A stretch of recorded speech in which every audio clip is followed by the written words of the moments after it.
بسم اللہ الرحمن الرحیم۔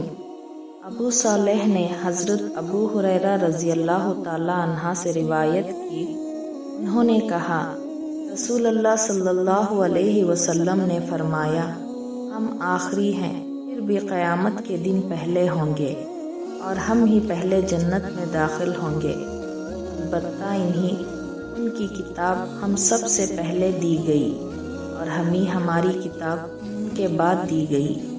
انہوں نے آپس میں اختلاف کیا اور اللہ تعالیٰ نے ہماری اس حق کی طرف رہنمائی فرمائی جس میں انہوں نے اختلاف کیا تھا۔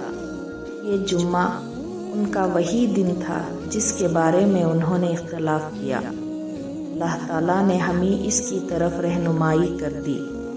راوی نے کہا، جمعے کا دن مراد ہے، آج کا دن ہمارا ہے اور کل کا دن یہودیوں کا ہے، اس سے اگلا دن عیسائیوں کا۔ صحیح مسلم، حدیث نمبر 1980۔